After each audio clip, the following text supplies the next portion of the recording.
কিশোরগঞ্জ, যে কিশোরগঞ্জে মহান নেতা নজরুল ইসলাম সাহেব অস্থায়ী রাষ্ট্রপতি হয়েছিলেন 1971 সালে মুজিবনগরে। সেই ক্রান্তি লগ্নে তিনি কে ছিলেন? তিনি ছিলেন বঙ্গবন্ধু অত্যন্ত বিশ্বস্ত এবং ঘনিষ্ঠ সহচর। এই কিশোরগঞ্জে আমার আব্বাও ছিলেন, উনিও ছিলেন বঙ্গবন্ধুর একজন অত্যন্ত ঘনিষ্ঠ এবং বিশ্বস্ত সহচর। এখানে এই কিশোরগঞ্জে আমাদের রাষ্ট্রপতি, বিদায়ী রাষ্ট্রপতি হামিদ সাহেবের মতো লোক ছিলেন, যারা প্রত্যেকেই ছিলেন বঙ্গবন্ধুর অত্যন্ত ঘনিষ্ঠ এবং বিশ্বস্ত সহচর। আমার আব্বার কাছে আমি শুনেছি, বঙ্গবন্ধু আমি যখন দেখেছি তখন আমি অনেক ছোট, রাজনীতিও বুঝি না। একটা কথা আমি সব জায়গায় বলি, এই জিনিসটা সবাইকে আজকে এখানেও আমি বলতে চাই। আমার বাবা মৃত্যুর আগ মুহূর্তে আমাকে ফোন করলো যে ওনার অবস্থা খুব খারাপ। আমি আমার স্ত্রী বাচ্চাদেরকে নিয়ে ছুটে গেলাম বঙ্গভবনে। আগের দিনই আমি বঙ্গভবন থেকে আমরা এসছি, ওখানেই ছিলাম। পরদিন আমার ছেলের পরীক্ষা, ছোট ছেলে, তাদেরকে নিয়ে গেলাম।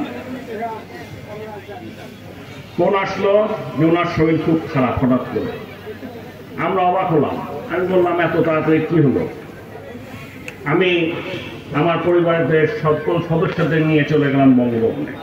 গিয়ে দেখি আমার আব্বা বিছানায় শুয়ে আছেন, চোখ বন্ধ, কোনো কথা বলছেন না। সবাই বলছে অনেকক্ষণ ধরে উনি চোখও খুলছেন না, কথাও বলছেন না। আমি গিয়ে ডাকলাম, কোনো কথা বলেন না। পরে ভাবলাম আমার মেয়েকে অত্যন্ত ভালোবাসত, আমার বড় মেয়ে তন্নি, আমার ছেলে রাফসান, ওদেরকে অসম্ভব ভালোবাসত, ওদেরকে ছাড়া থাকতেই পারত না। আমি ভাবলাম বাচ্চাদের ডাকি, বাচ্চাদের দেখলে হয়তো আব্বা চোখ খুলবে, কথা বলবে। বাচ্চাদের ডাকলাম, ওরা পাশে বসে অনেকক্ষণ দাদা দাদা করলো, মুখ দিয়ে কোনো শব্দ হয় না, চোখও খুলে না। তাদেরকে বললাম এই এখনই হাসপাতালে নেওয়ার ব্যবস্থা করুন, আপনারা অ্যাম্বুলেন্স ডাকেন, সবকিছু ব্যবস্থা করুন। ওই সময়টায় আমার ছেলে যেহেতু পরদিন পরীক্ষা, সে পাশের ঘরে গিয়ে পড়াশোনা করছিল। হঠাৎ করে আবার ঘরের মধ্যে ঢুকে আমাকে বলছে আব্বা মহাত্মা গান্ধীকে। আমি দেখলাম এই সময় আব্বা এখানে অসুস্থ, সেই সময় তার এই সমস্ত পড়াশোনার কথা আমার ভালো লাগছে না। আমি বললাম উনি একজন দেশপ্রেমিক ছিল। তো সে বলল, আমার ছেলে বলল সে সবচেয়ে বড় দেশপ্রেমিক ছিলেন, বলে চলে যাচ্ছে। আমার আব্বা হঠাৎ করে মুখ খুললেন, বলে উঠলেন বঙ্গবন্ধুর চেয়ে বড় দেশপ্রেমিক আর কেউ হতে পারে না। যে মানুষটা ঘন্টার পর ঘন্টা চেষ্টা করে আমরা তার মুখ দিয়ে একটা কথা বের করতে পারলাম না, যে মানুষটা চোখ খুলতে পারে না, যার নিঃশ্বাস নিতে কষ্ট হচ্ছে, সে এই কথাটা বলে উঠলো বঙ্গবন্ধুর চেয়ে বড় দেশপ্রেমিক কেউ হতে পারে না। পরে হাসপাতালে আমি আব্বাকে জিজ্ঞেস করেছিলাম, আব্বা তোমার হঠাৎ করে এই কথাটা বললা কেন? বললো আমি যদি সেদিন এই কথা না বলতাম তোমার ছেলে ভুল শিক্ষা নিয়ে যেত। এই ছিল বঙ্গবন্ধু, কত মহান নেতা। সেই নেতাকে তারা হত্যা করে। আজকের এই টুর্নামেন্ট সেই বঙ্গবন্ধু শেখ মুজিবুর রহমান, ওনার নামে এই টুর্নামেন্ট এটা যারা আয়োজন করছেন এবং এই টুর্নামেন্টের সাথে যারা আমরা সম্পৃক্ত আছি, আমরা সবাই নিজেকে গর্বিত মনে করি। লেখাপড়ার পাশাপাশি খেলাধুলার মাধ্যমে শিক্ষার্থীদের শারীরিক মানসিক বিকাশ,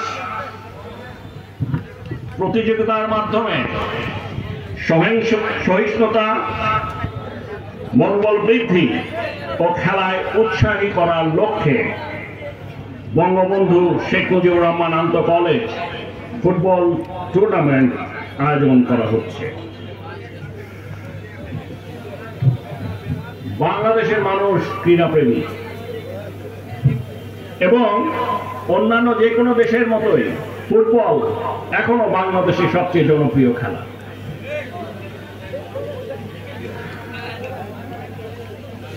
আমরা যুব ক্রীড়া মন্ত্রণালয় মাননীয় প্রধানমন্ত্রী শেখ হাসিনার নির্দেশে ফুটবল খেলার উন্নয়নে তথা বিশ্বমানের খেলোয়াড় তৈরিতে নিরলসভাবে কাজ করে যাচ্ছি। বিভিন্ন পর্যায়ে উন্নত প্রশিক্ষণ এবং প্রতিযোগিতার আয়োজন করছি। এরই মধ্যে সারা দেশে 491টি উপজেলায় শেখ রাসেল মিনি স্টেডিয়ামের কাজ চলমান রয়েছে। বর্তমান সরকার ক্রীড়া বান্ধব সরকার।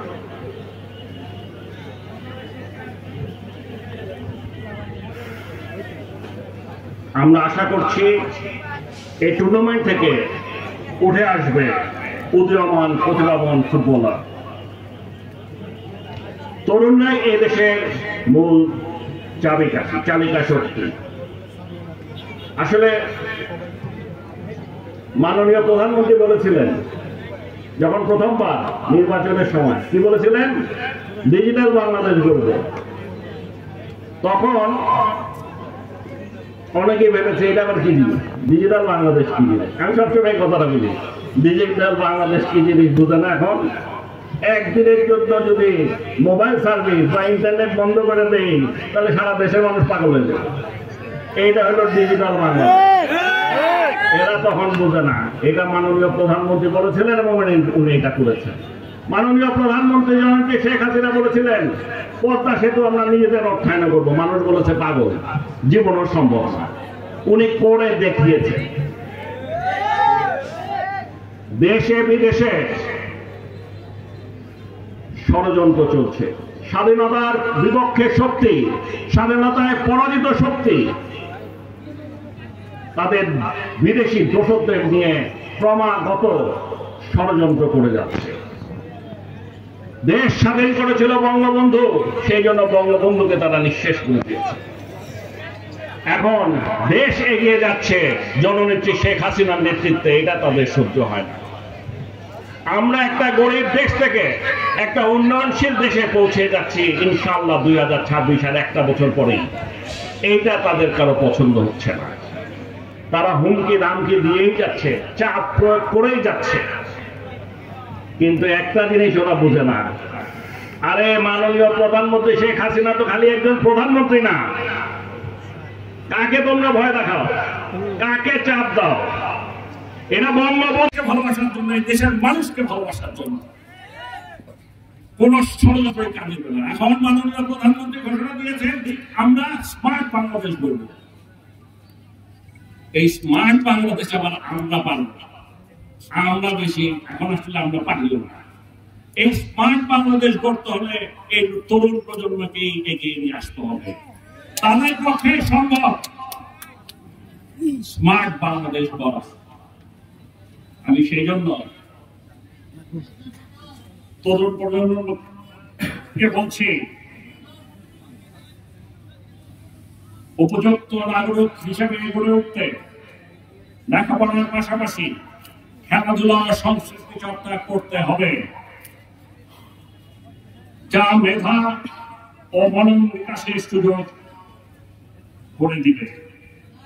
নতুন প্রজন্মকে আজকে শপথ দিতে হবে এই মহান নেতার সংগ্রামী জীবন, আত্মত্যাগ, নীতি ও আদর্শকে ধারণ করে স্বপ্নের সোনা বাংলা গড়া। এই নতুন প্রজন্মকে শপথ দিতে হবে মাননীয় প্রধানমন্ত্রী জনক শেখ হাসিনা ঘোষিত স্মার্ট বাংলাদেশ গড়া।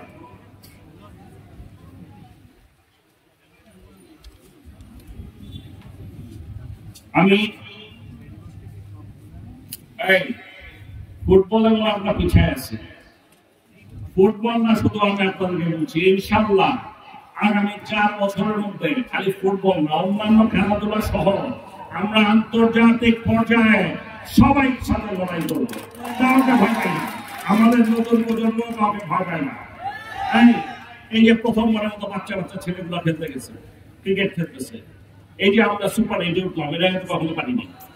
হ্যাঁ, এই যে তামিম বাচ্চা ছেলে, কি সব বাঘা বাঘা বললাম, ভয় পায় না কিন্তু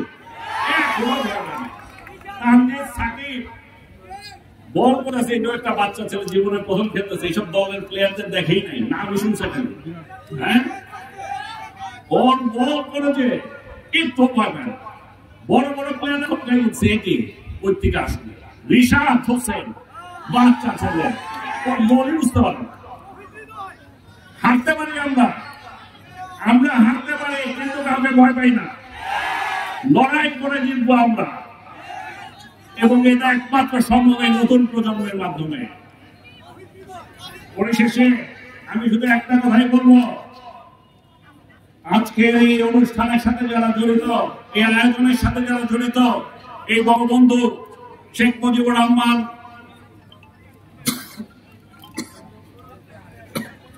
আন্তঃ কলেজ ফুটবল প্রতিযোগিতা, এটার সাথে যারা জড়িত, আমি সকলকে আমার আন্তরিক অভিনন্দন জানাচ্ছি এবং আমি আশা করছি এবারও এটা অত্যন্ত সফলভাবে সমাপ্তি হবে। এই বলে আমি বঙ্গবন্ধু শেখ মুজিবুর রহমান আন্তঃ কলেজ ফুটবল টুর্নামেন্ট 2024-এর শুভ উদ্বোধন ঘোষণা করছি। জয় বাংলা, জয় বঙ্গবন্ধু।